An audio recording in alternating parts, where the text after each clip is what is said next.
Here that we are not breaking for tea is being served because you are slightly behind the schedule.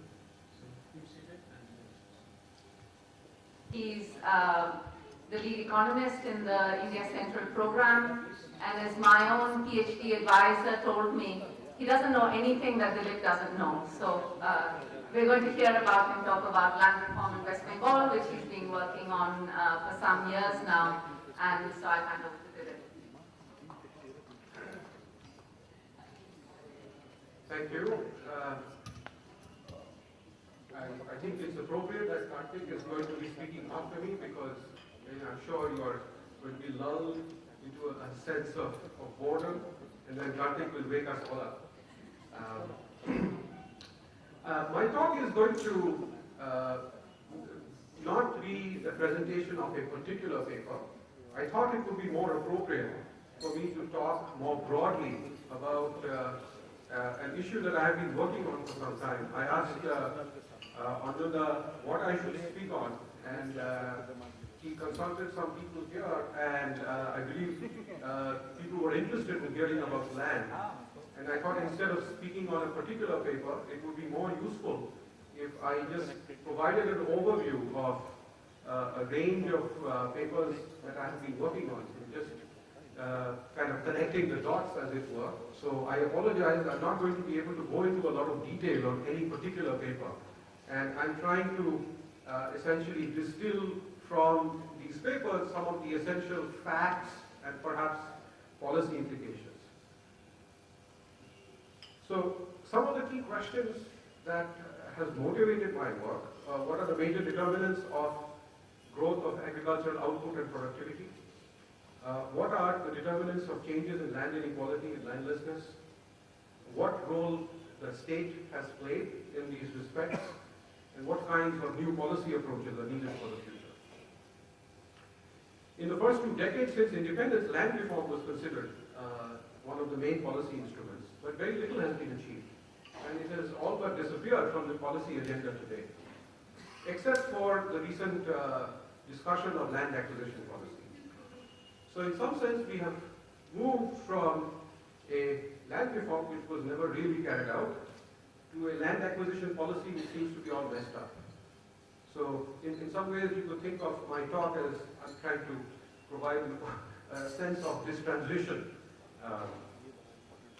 But I don't want to talk entirely about land and land rights and so on, because I believe, for reasons that I will explain, I think the scope for land reform may be limited for a variety of reasons, and complementary policies of the government relating to credit and marketing may be more important today. So what I'm going to do is, I'm going to focus on West Bengal with the obvious proviso that West Bengal is a state amongst many states in India and is unique in many respects. So the lessons of West Bengal may not be generalizable to other states, but for instance, I made a presentation to a delegation of Indian MPs that were visiting Boston last month. And the reaction I got from the MP from Punjab and the MP from Maharashtra is, oh, you know, Punjab is different, Maharashtra is very different. But I was very heartened that the MP from Bihar and the MP from Orissa found what I was doing quite interesting. So maybe there is some applicability to Eastern India more generally. Now, with respect to land, West Bengal is indeed different from the other Indian states in a variety of ways. The extent of land reform, the nature of state politics, and of course also the nature of recent land acquisition fiascos. So, why is this relevant to other states? Perhaps, you know, the question, perhaps the counterfactual, what did they miss by failing to enact comparable land reforms? Land acquisition policies, I will argue there are some lessons to be learned from the Singur experience, which Moitresh and I and Shondeep have studied. And I will also talk at the end about some ongoing work I have on credit and marketing, which I think is also of some general interest. So the outline of my presentation, I'll start with talking about land reform, then move on to land acquisition, And then at the very end, I will talk about credit and marketing. So, land reform. What are the questions? These are the questions that I have addressed in my work. What political factors determine the implementation of land reforms? It's widely recognized that, of course, there's a fair amount of legislation of land reforms, but the question of the extent of land reform that's actually implemented was seen as a question of political will. And so if one wants to understand political will to implement land reform, one wants to understand that from studies by looking at the extent of land reform in different areas over time and trying to relate that to underlying political factors. So this is more about explaining the extent of land reform as it was carried out in a very disaggregated kind of framework at a village level over time. Subsequent to that, what were the effects of the land reform on agricultural productivity growth? What were the effects on rural inequality and poverty? And what are other possible implications for local governance? The impacts on governance, probably the most important, but unfortunately, this is not something that we can actually produce any econometric estimates. And maybe I'll talk a little bit about it, but not a great deal. And I think that is perhaps the most important from a policy standpoint. So our research strategy, a lot of the work on land reform is joint work with Pranab Barkhan. And what we have relied throughout is a particular village panel. So this is a random sample of 89 villages distributed throughout the entire agricultural part of West Bengal. This covers, the data that we have covers period from the late 60s until the early 2000s. But we have also done a recent survey in 2011, so following up on that. The household surveys include the details of land holding of individual households and changes over time. We also have data on the cost of cultivation, which is detailed inputs and outputs on farms in these 89 villages. So this is a sample of 8 farms for each of these villages, each of which was followed for about 4 to 5 years. These were collected for cost of cultivation data by the West Bengal State Agriculture Department. And it covers the period from the early 1980s till the mid-1990s, which is fortunate because that was essentially the period of the so-called West Bengal Green Revolution. We also have collected detailed data concerning the Gram Panchayats and various agricultural development programs that they implemented. Jawahar Rojgar Yojana mainly, credit programs, irrigation programs. And finally, we also have data on various other aspects of these households, and we are really exploiting the longitudinal aspect of the data set that we have constructed. So, first question, how much land reforms were implemented in West Bengal? The facts show that they were indeed large in comparison with other Indian states. By the early 1990s, P.S. Appu was a senior bureaucrat implementing land reform in India. He produced numbers from different states, and according to his numbers, West Bengal distributed as land titles to the poor 6.7% of land area. And this is compared with less than 1% with the exception of Jammu and Kashmir.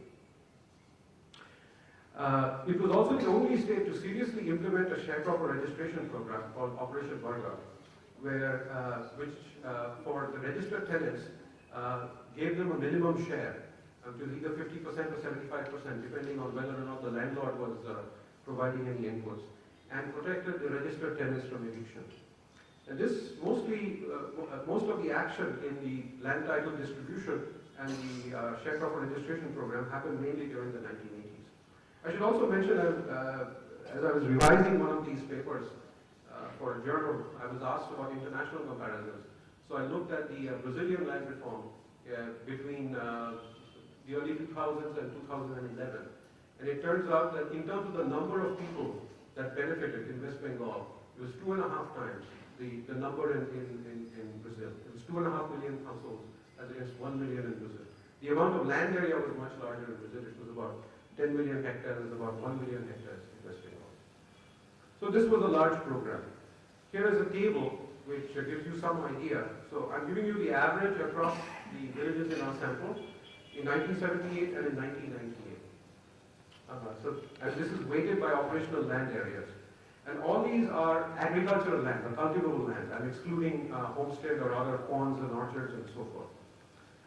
So land area appropriated, this is what is called vesting of land. So people who have more land than the allowable ceiling, land is vested by the land reform authorities and is collected for distribution to the lenders. The proportion of land area that was appropriated by the land reform authorities in 1978 was about 16%, but this is, we don't have data on all the 90 villages in our sample, it's only for 34 villages. But you see the order of magnitude, substantial amount of land has already been appropriated. This is what one thinks of as the most difficult part of the land reform, is taking land from people with more land above the ceiling. But it turns out this is not where the left front government, which implemented most of these land reforms. So the left front came in to power in 1977. By the time they had come in, there was already this huge stock of land that had been appropriated by previous governments. And when you look at the amount that was appropriated in 1998, the number is about the same. So the left front, what it did not do was collect a lot more extra land. All the action was in the distribution of the land and in the registration of tenants. So we turn to those two programs. When you look at land titles distributed, the percentage of land area that was distributed was roughly by 1998 of the order of 5.5%. And the proportion of households that received titles was substantially larger. It was about 15% of the population. So, roughly 1 in 6 or 7 households received land titles. So in that sense, it was a really large program. Tenancy registration, the area involved is about 6.1% by 1998. So in terms of the area involved, when you combine the two programs, it's roughly 10% of agricultural land. But when you look at people, the percentage of households that were registered was also about 4 to 5%. So the proportion of people, when you add up across the two programs, is about 20%. So 1 in 5 households benefited directly from the land reforms. And in terms of the other number for the tenancy registration program, which is the percentage of tenants that were actually registered, it was roughly on the order of 50%. Now, the first question that I mentioned, what were the political determinants of implementation at the local level? It's hard to say whether, this is a comment really more about local politics rather than state politics. But even in terms of state politics, it's true that land reform, received a big boost after the left front came into power. But if you look at the data, even the Congress ministry before the left front, after the United Front ministry, and after the Naxalite movement in the late 60s, actually implemented a fair bit as well. And in fact, when you look at the data, there is really no break at the time that the left front comes into power. So even at the state level, it's questionable whether the left front implemented land reforms in a more intensive way. Okay, but at the local level, what we're going to do is we're going to look at the political composition of GPs. And the first thing that people think about is, why did West Bengal implement more land reform? Oh well, it was the left. Okay, and it's a very important part of the political ideology of the left. That does not show up in the data at all. So the main result, and this is a paper that is already published a couple of years ago. No matter which way you cut the data, cross-section, time series, it is not true that villages with left-front dominated GPs implemented more land reform than those which were dominated by the Congress or the Trinamool. There's some evidence that political competition at the local level increased the implementation by either party. And in fact, so you have this inverted U-shaped relationship between the left front share and the GP and the extent of the land reforms implemented. So the results are consistent with the view that electoral competition was an important driving factor rather than political ideology. Nevertheless, the fact that political competition mattered enables us to obtain some sources of variation. So variations in political competition at the local level generated variations in the extent of land reforms implemented. And that enables us to estimate the effect of land reforms on productivity and inequality and so on. So I'm going to move to that now. So let me move to the question of the effect of land reforms on productivity. Now, what are the hypotheses that economists tend to believe about this?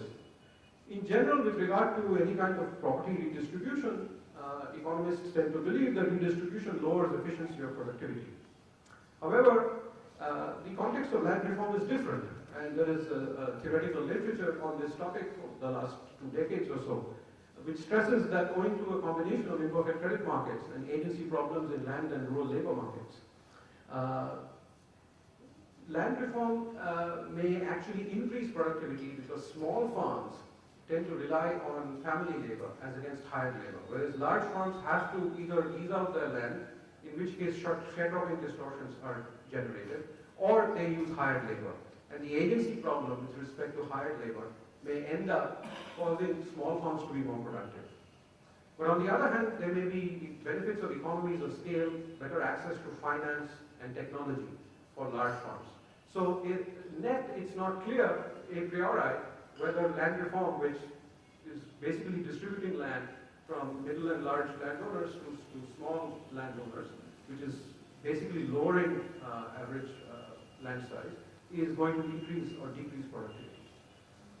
However, West Bengal and Eastern India generally is rice growing, and in rice growing areas, economies of scale are not that important. It's basically a very water intensive crop, and a great deal of labor, and in particular of very careful labor is involved in monitoring, for instance, water levels.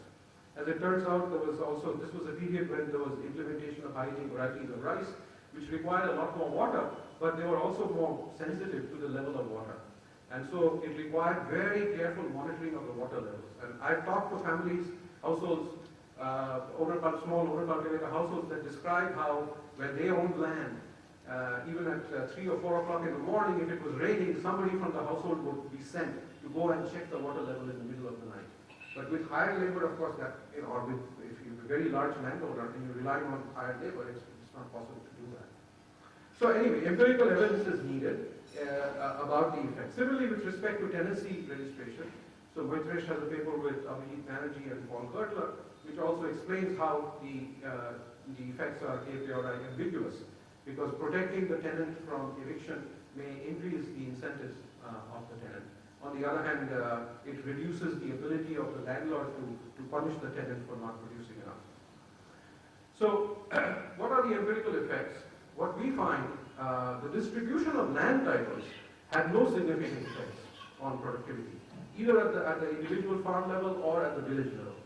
And the main reason for this, we believe, is that while a lot of people benefited from these land plots that were distributed, most of these land plots that were distributed were very small. They were half an acre or smaller, and the quality of plots was not very good. Operation Varga, on the other hand, was registering tenants, existing tenants, and in fact the average size of a tenant farm or tenant farm holding was 1.5 acres, which was 3 times the size of the land titles that were distributed.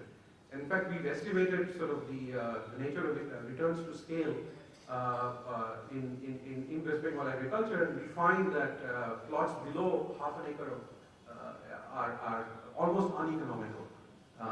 And the substantial economies of scale between half an acre to 1 acre. So the Varga plots were substantially more fertile and productive. So it turns out Operation Varga had significant positive effect on productivity, no matter where you measure it, at the farm level, at the village level, or at the district level. Now, Moitresh's paper with Abhijit measured rice yields at the district level. And what they found was a 1% rise in the registration rate was associated with a 0.4% rise in rice yields. What we do is look at the farm level because we have access to farm level data, and what we find is we have a different measure of the implementation. So we have a 1% rise in the land area distributed was associated with a rise in value added per acre of between 0.2 to 0.4%. So our measure also incorporates sort of induced effects on crop composition. However, what this says is that the tenancy reform did have a significant increase in productivity at the farm level. However, quantitatively it turns out that Operation Varga explained a very negligible proportion of the observed change in productivity in West Bengal. And in a paper that I wrote with Pranav Vardhan in the United Economic Journal published in 2011, we decomposed the change in productivity between different sources, especially between Operation Varga and the distribution of agricultural mini-kits by local governments. And it turns out that over 2/3 of the observed productivity growth was explained by the delivery of mini kits by local governments. Whereas the extent that was explained by Operation Varga was of the order of 4 to 5%. Very, very tiny. Essentially because in terms of the amount of land area, it was relatively small. I showed you the numbers there, it was only 5% of land area. So you can't expect that much from a reform which affects only 5% of land area. And so you got like a 4% effect from that, at most. So the quantitative implication of Operation Varga was relatively small, and as I told you, the distribution of land titles had almost no effect on productivity. Now let me turn to the second issue, which is what was the effects of land inequality and landlessness. So this is a paper which is sitting in a journal. It's also Pranav Bardhan and two students from Boston University. So the question we ask here is, using household data on evolution of land holdings since 1967 till about 2004, to what extent did the land reforms lower inequality and poverty? And we assess this using measures of inequality in the ownership of agricultural land. Again, we exclude all the other kinds of land. We construct this from the household survey. And we find massive changes in the land distribution over this period. So these are some plots, just giving you an idea of the transition from the late 60s to the early 2000s. If you just want to focus on the dark line, that's the mean agricultural land owned by a household in a village. It used to be about 3 acres in the late 60s, and it's down to almost 1 acre by the early 2000s. So this is a dramatic drop, okay? It's dropped from 3 acres to 1 acre. Land inequality grows sharply, so irrespective of which measure of inequality, the Gini coefficient or the coefficient of variation, you see they're rising by about an order of magnitude of 10%. I have here two samples. I mean, this is a detail that doesn't matter, but the restricted sample is for 2/3 of the sample for whom the land records that we have constructed are perfectly consistent. For the full sample, there were some inconsistencies, and so we have to make some assumptions in filling in the data. So whatever we do in this paper, we check for its robustness across the two samples. Basically, what happened to the land distribution is a dramatic rise in the extent of landlessness. So the proportion of households that used to be landless in the late 60s was 1/3, and it was more than half by the early 2000s. And the change in land distribution is basically this: the proportion of marginal landowning households, those who own less than 1.5 acres of land, remain stationary, about 25% of the population. If you look at above 1.5 acres, that about 20% of the households in the distribution just moved out from the small, medium, large category to the landless category, and that drove the increase in land inequality. Now, decomposing this land, why did this happen? Why did this land distribution change this way? This is the average. This is for the full sample. The average land holding in 1967 of a household was 2.86 acres, and the extent to which it fell was 1.37 acres. So what we do is we decompose this change of 1.37 acres into different causes. It turns out, again, for lack of time, I'm not going to go into details, but there are 3 or 4 main sources of change in land holdings. The first and the most important is the breakup of households, the breakup of the joint family into individual nuclear households, and exit of individual members. And when they exit, they demand to take their share, and they extract a certain part of the land and sell it off and leave the family. So it turns out division and exits accounts for almost 70 to 80% of the loss in land. The land market was reasonably active. I mean, there is a lot of folklore in India and development economics generally that land markets are thin. But as you can see here, the magnitude, the average amount of land that a household lost through sales was about 1/2 acre. But then also the average amount it gained through purchases was slightly lower. So that was a net wash, as you would expect. And then the role of the land reform is much smaller than the effect of household fragmentation or the land market. It's only 0.09 land that was lost due to the reform. Okay? So basically, if you just look at quantitatively the relative importance of different causes, the last cause is immigration. You have about 28% of the households have moved into the village since 1967.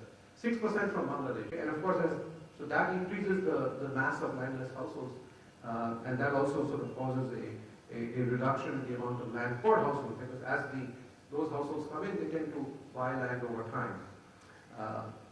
So the land reform, the direct effect of the land reform was small relative to these other changes that were going on. Now, so if you decompose the changes in inequality, and I'm just showing you the results of the coefficient of variation, so here there are three sources. The dark one, which is the dominant one, is the effect of household fragmentation.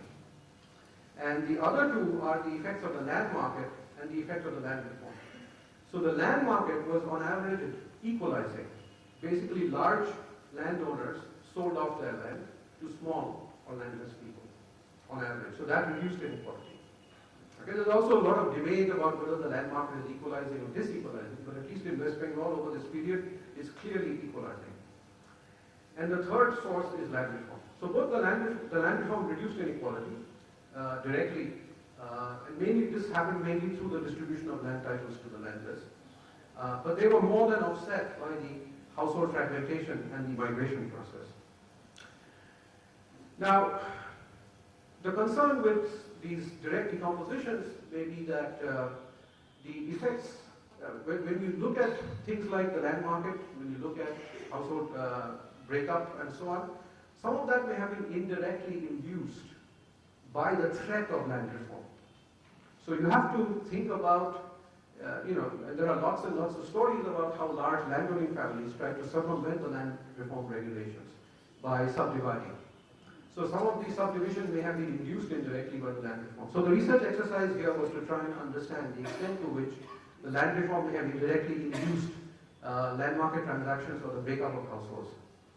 And so again, the bottom line here is that we do find a statistically significant effect of the land title program in lowering land inequality. This happens mainly through the distribution of land titles to the landless. The Operation Barga is on average equalizing. It does induce large landowning households to split, more than what is the rate of fragmentation of small households. Again, quantitatively, it has a negligible role. So let me summarize now. What were the effects of land reform on growth and inequality? The land title distribution reduced landlessness and inequality, but had no effects on productivity. The tenancy protection program raised agricultural productivity, but had no significant effect on inequality or poverty. But quantitatively, the effects of these land reforms were dwarfed by other factors. Agricultural development programs implemented by local governments for productivity, and demographic changes, fertility and immigration for inequality. So net-net, what we learned from all this is that land reform did no harm, using the metrics of productivity growth, output growth, inequality reduction, poverty reduction, but it didn't achieve that much. Okay.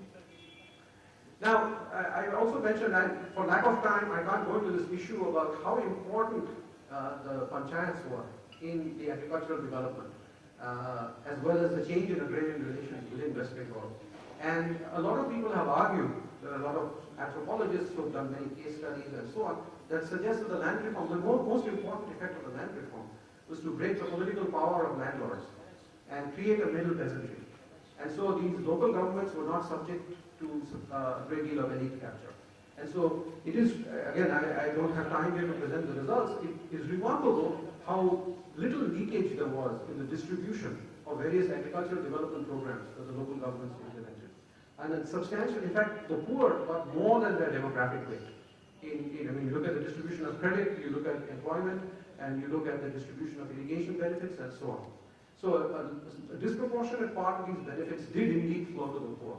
So there was a substantial achievement here in terms of local governance, and that may have been helped by the land reform.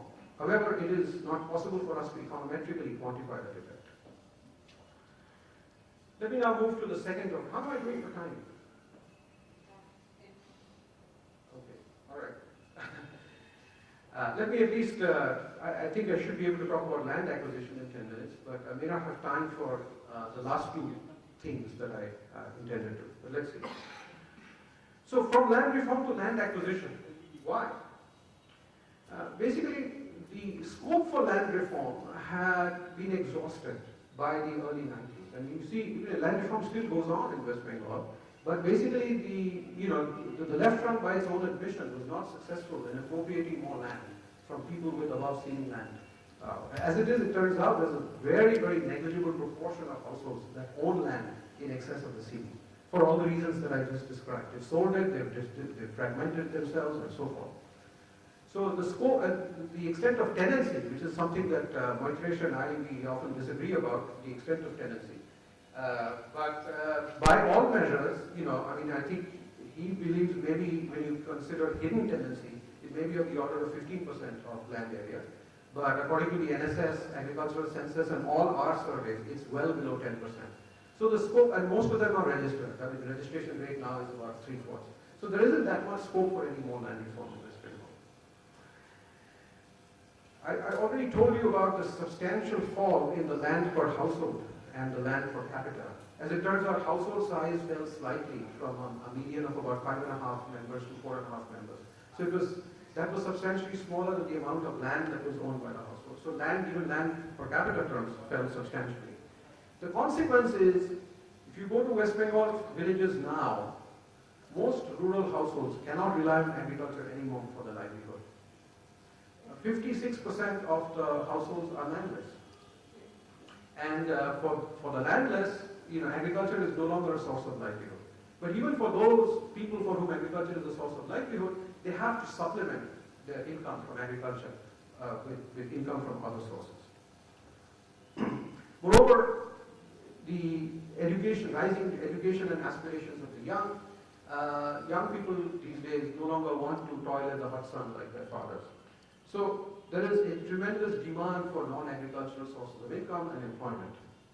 And from the early 2000s, the left front, in fact the left front didn't expect to win in 2004. They were surprised when they won. And they realized that the really important task that they had to accomplish was to provide jobs in the urban sector. So it bent over backwards to invite private industry. But it's not something that the left front has much experience or skill in. They tried to lure Tata away by offering tax concessions. Tata basically wanted to locate their factory in Himachal and Uttarang Tata. They were getting, there were all these hill area development programs in India, and so that's why they wanted to locate that car factory, and they basically had to be given a very sweet deal by the left-front government to induce them to move to West Bengal. So Tata was basically asked to choose a site that they liked. And this was the mistake of the West Bengal government. This is even according to the industry minister, Dilip Mookherjee, who we interviewed. So they picked a site in Shimur, which is not far from Calcutta, and they wanted to be able to be close enough to the airport so that their executives could fly in and out, and close enough to the port so that the cars could be shipped out. And then the West Bengal state government went by the book.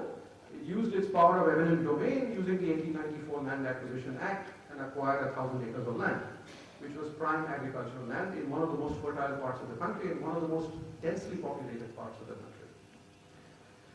The local community was not consulted. Okay, this is just a leftover of colonial tradition.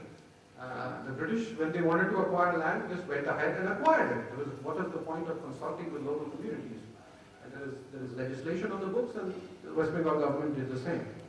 And so we interviewed people from the local community, and they were just incensed by the fact that they learned about it by reading about it in the local newspapers. Now, owners of 1/3 of the land protested, and they were backed by the Trinamool party, which was at that time controlling Shimur. And as is well known, the protests escalated. There were confrontations between the protesters and police and so forth. And the continued agitations and protests, Tata stopped building its factory in 2008 and withdrew to Gujarat.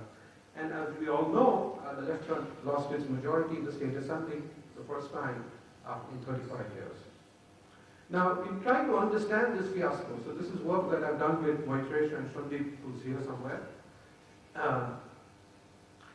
What we did is conducted a household survey to ascertain the facts concerning the compensation that was offered to farmers whose land was acquired. There are all kinds of stories floating around about the protest movement, whether it was politically motivated, whether there were any genuine grievances. We also wanted to understand, what is the nature of this process in order to be able to understand what kinds of policies should govern land acquisition in the future. So what we did, in short, is we compared actual compensations offered with the market values of the acquired plots. And we evaluated the extent to which the offered amounts were inadequate. And we asked what were the impacts of the land acquisition on different socioeconomic groups in the affected villages. So we conducted a survey, we picked up 1 out of 6 households in the 5 affected villages. And we compared them also with 5 neighboring non-affected villages located on both sides of the highway. We found no significant differences in relevant characteristics between affected and unaffected households within the same village, within the affected areas. But we did find significant differences across villages. So all of our results are based on comparisons across households within village. And our main findings are as follows. The majority of affected owners were marginal landowners engaged in cultivation. And over half of them, and for these people, for more than half of them, for over half of whose land owned was acquired. I'm not sure where the half applies here. But anyway, a substantial part of land that was acquired from these households was a substantial proportion of the land that they themselves owned. And it was on average more than 50%. The government compensation offers were approximately equal to the reported market values. So we had expected to find that the government had undercompensated, using market values as the benchmark. This was not true. The government actually got it right, but on average. Okay, this is no mean task because figuring out the value of land is not straightforward. We actually try to use data from market transactions. It changes a lot over time. It depends a lot on what characteristics and so on. But somehow the government got it right, but on average.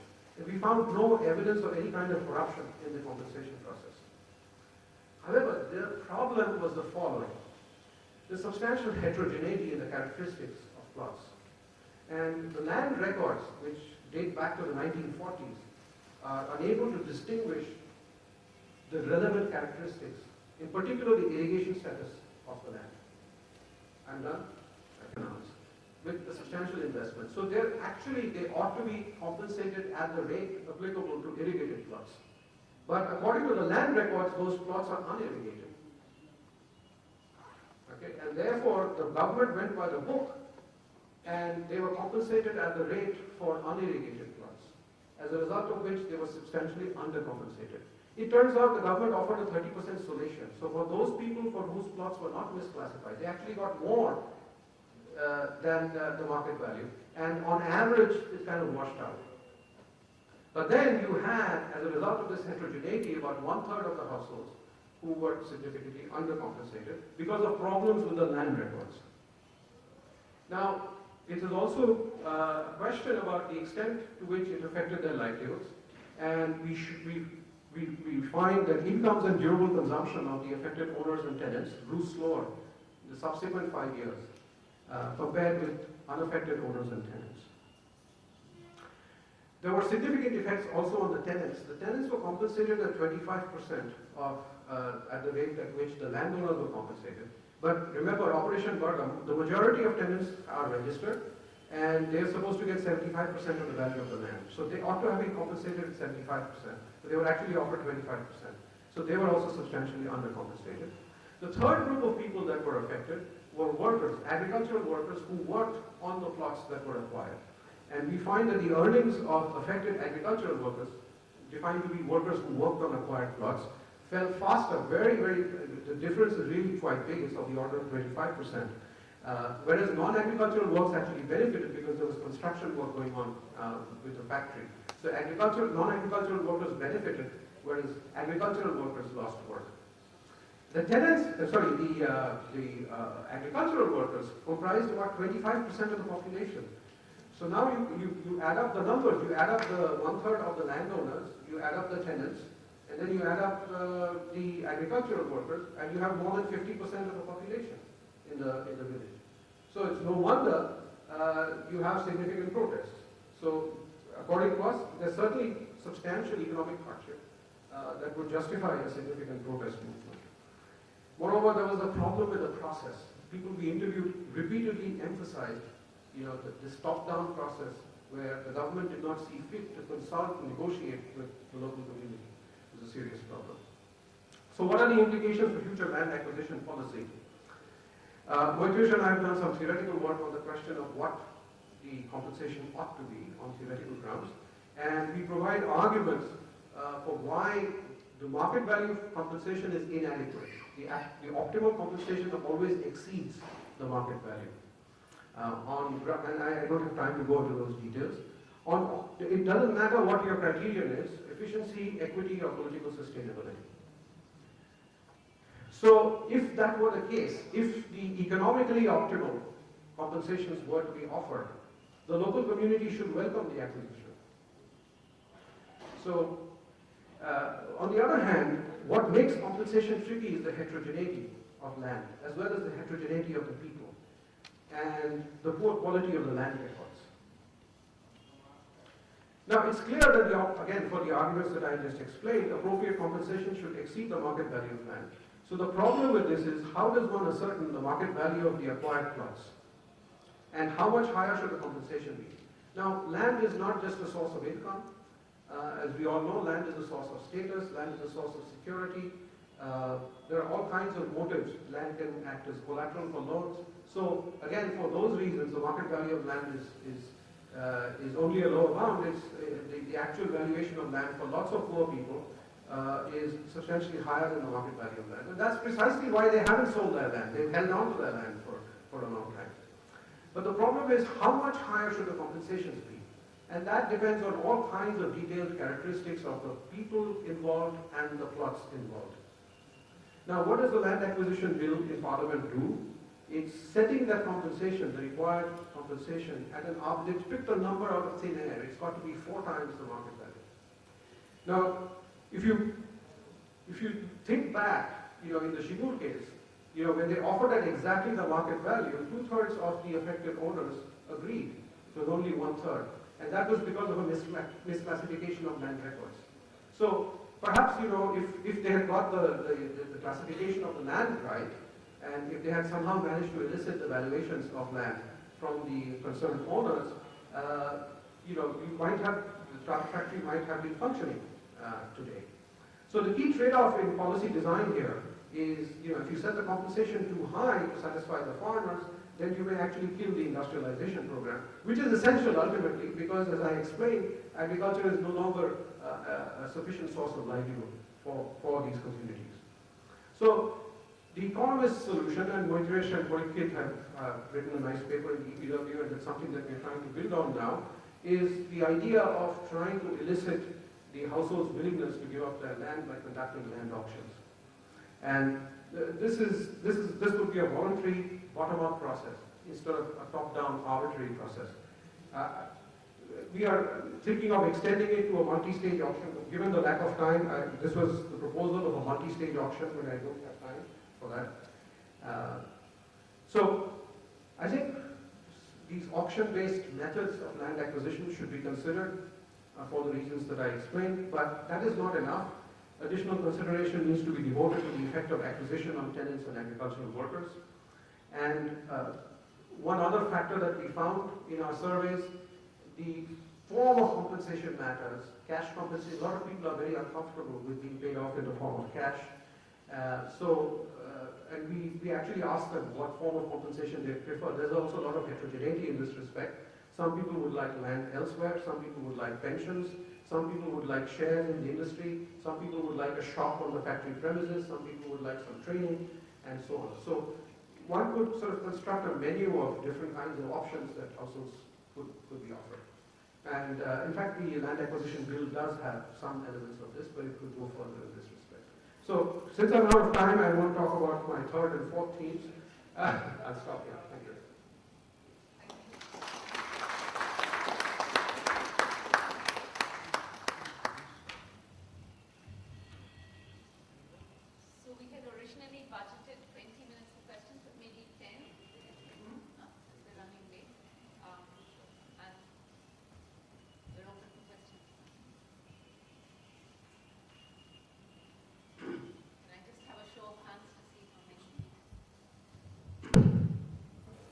Well, I have lots of questions, but I don't think the time will permit me to ask all of them. But just one sort of a comment on the selection of land. Somebody at Singur even pointed out that in the whole district of Hooghly, there's only one seat where the TMC has won outside the town of Hooghly for 2 consecutive terms, and that was Singur. So the Left Front wanted to do the reform precisely where its own seat was not at stake. That's one observation that has been made, and that is that. So reform is always in the political opponent's backyard. Second thing is this inviting Tata to get jobs or inviting large industry to get jobs. So obviously they did it with that mind, what the Left Front did. Whether that at all is whether inviting the large industry as to create employment is a valid employment generation strategy or not, because this may not be relevant to this particular discussion, but is something that one could think of. Secondly, of course, what is a much bigger ambit, and there were people from Agri here, and in Bihar, when they tried, or Nitish Kumar experimented a little bit with this land reforms, it cost him even rumors about the Durgapu WB committee report. It cost him by-elections, apparently, or believed to have cost him. So this whole question of the power of the landowning caste or class and the concentration of power is an interesting thing to possibly think of. That's what here. Could I just reply one at a time because I'll forget? So on the first, on political motivation, no comment. You're entitled to your views. On the second issue, one of the reasons Tata and the Left Front was criticized is that the factory itself would have taken up maybe half the total area. And the reason, in fact, a large part of the political agitation was about why does Tata need 1,000 acres when the factory itself requires about 450 acres. And the reason is that Tata wanted growth of ancillaries. And they wanted the ancillaries to be located right next to the factory. There are very good reasons for ancillaries to be located close to the factories. But there are many studies which show that even though you get a large factory in, which may not generate so much jobs directly, the employment effects are through the ancillaries. So again, I don't know how much, but I think the Left Front government was hoping that this would really, generate some kind of a multiplier effect. And I think even now, as you saw the Supreme Court verdict and so on, there are people in Shibu now who feel that they really lost an opportunity here. Yeah. And on the last issue, of course, I don't know much about Bihar. I've heard about what happened with the Dilip Mookherjee committee. Incidentally, Dilip Mookherjee has been consulted by many other state governments, and all, by really the top people, the Chief Minister of Madhya Pradesh, Chief Minister of Andhra Pradesh, and so on. And they listen to Dilip Mookherjee about the West Bengal experience. They think about it, and they come back after 2 days. They say we can't do it. So there's obvious political problems there. And this is, mind you, with regard to the distribution of land that is already vested. Okay, there's political resistance to the distribution of land that the government is sitting on right now in all these states, which I find just absolutely amazing. Thank you, Professor. Can you hear me? Thank you, Professor Mookherjee, for a very informative presentation. I just have a simple question. You mentioned that you think or you feel that the governance effect of land reform was likely to be positive, but it was not possible to quantify it. Given that you also highlighted that the actual proportion of reform, the actual proportion of shift in land titles was very low, why do you think so? So you said that there's a landed peasantry that was developed, but wasn't the proportion of that peasantry very low? So I just wanted to get a sense of what your thoughts were on that. No, as I said, the proportion of people who received land titles was large. So the quantitative, what was quantitatively negligible was the amount of land area distributed. But as I remember, the land titles I told you were very small. And some people have argued that they were uneconomically small and they shouldn't have distributed them in such small parcels, and that the left front had a political objective there. They're trying to sort of increase its support base, and they tried to give these land titles to as many people as possible. So everybody got a tiny little bit. But in the process, a very large number of people got these benefits. So, again, there are these sociological descriptions of how, the nature of, discourse within the village changed. And, the many villages, you look at dispute resolution in these villages, and apparently the big landlord in each village was the one who used to mediate and decide on disputes. People used to sit at his feet. And now it's been replaced by these gram sabhas, where there are these poor people, bare feet, walking in and demanding and asking questions of the local government leader. It's a very dramatic change that's related to the fact that there is some degree of income security, as well as some degree of status associated with the ownership of a land title. That's what I'm told. Again, as I said, it's very difficult to quantify.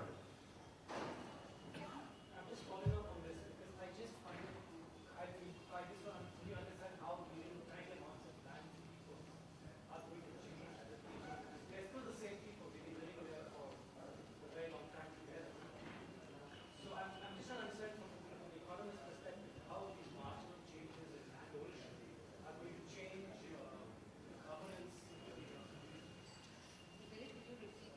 Yeah, so Kaival's question is, I guess, sort of following up on this. How can such a small amount of land make such a big change?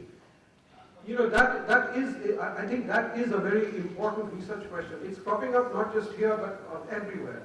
So, for instance, in China, very interesting work of Gerard Patro and Nancy Chian and so on the effects of local democracy in China. Local democracy in China, you have one representative in the local government who's elected now, and the land acquisition in China was extremely unpopular. And they show how the holding of elections has reduced the extent, in fact, some of the land that had been appropriated has been returned to the peasants. And they estimate, again, that the amount of land involved is so small, you kind of wonder, what is all this big brouhaha about? And why are people putting so much passion into it? Is something we don't understand, but I think people living on the edge of subsistence, a tiny bit of land gives you a certain security. It's there, in terms of food security, for instance, the land can be used to grow enough so that they can survive. Okay, so irrespective of whether or not they manage to find work anywhere else, okay, that can be worth a lot. If we all make these assumptions about the slope of the utility function near zero. So even small amounts, when you have very little, can conceivably have dramatic effects. So again, I'm just saying that this is something we don't understand very well, but it's not inconceivable that if you have almost nothing, then having a little tiny plot of land on which you can grow vegetables and survive can have a big effect. Last quick question from Mikesh, and I wonder whether anyone has a very quick comment, because the Bihar redistribution was really quite dramatic. It was very small amounts of land to the Mahadalits. So if anyone has a quick comment, I thought it would be interesting.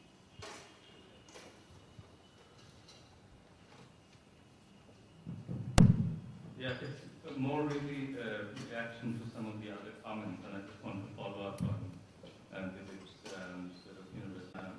as he said that on the impact of land reform and productivity, we differ on certain things, but on the broader philosophical issue on this, I'm sympathetic to what Dilip said.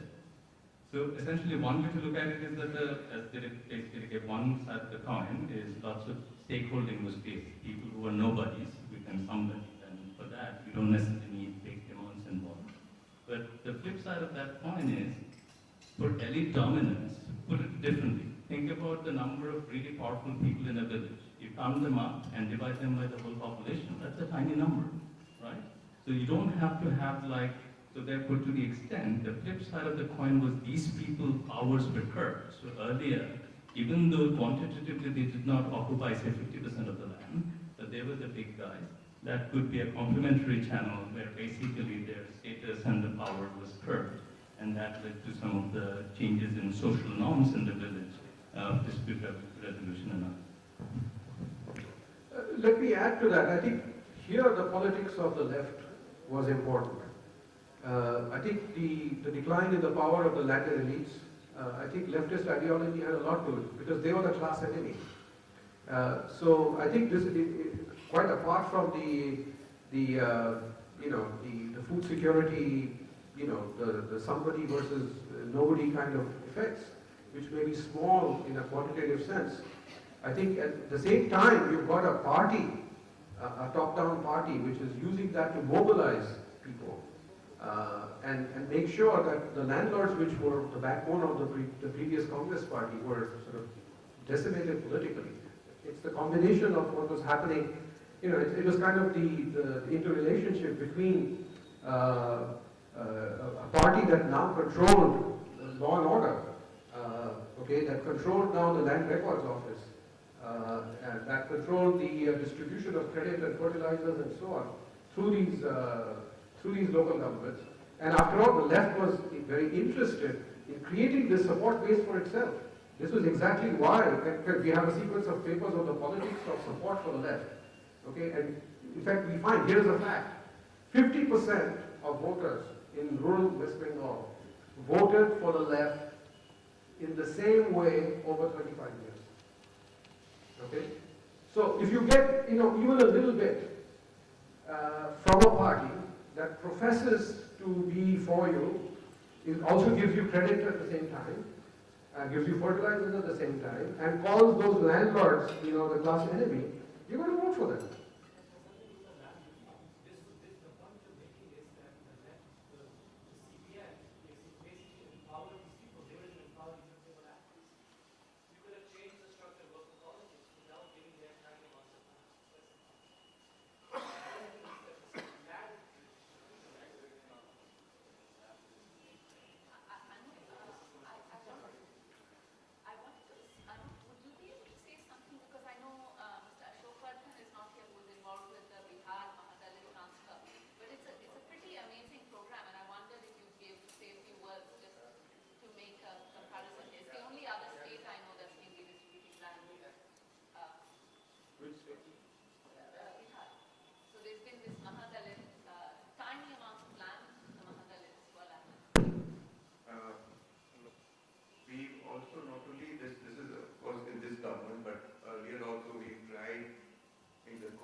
He was a Bihar Tata officer, and he had also mentioned that in Purnia, the old Purnia district, the land holdings were very skewed and sort of landlessness to reach the objectives of the Land Reform Act. They had Benami holdings in the names of their servants, dogs, that sort of thing. So there was a Kosi Kranti experiment, but I don't think it succeeded. Anyway, coming to this point about Mahadalit, very large amount of landlessness, not even a homestead. So the attempt was that there is a privileged person's homestead tenancy act, that a landless person, if they are occupying a small plot of land on someone else's land, that automatically they are entitled to a parcha, but again, in many places it worked, but in a large number of places, the moment this we started trying to give them parchas, they used to be displaced. But this remained a problem, so the government tried to find out how much land it had. The number of landless, survey was made of the number of landless Mahadalit families, and it was found it was totally inadequate. So ultimately, I think 3 decimals of land were to be given to each such identified landless family. After exhausting the government land, then we had discussed whether it can be acquired or not. Acquisition is a big problem. So here the formula was that you buy land, and if I remember correctly, it is 240% of the market rate. Market rate is determined by the registrations of similar land in that area, and 1.5 times that plus 60% solatium. So it comes to 240%. And how to ensure that there would be the least amount of corruption? Let a group of Mahadalits negotiate directly with the landowner, select a plot of land. If the landowner agrees, then at the time of registration, the revenue official is there with the check, which is handed over during the process of registration to the landowner. So in a large number of cases, this has been successful. I still think we have still a large backlog. I am not aware of the latest figures, but it has worked in a large number of places. Of course, many places what they did was they gave them low-lying land, and they would come and say that how can we live on this? So under NREG or some other programs, they were helped by getting that land filled in also. So this has succeeded, but I am not aware of the exact figures. Thank you. Thank you.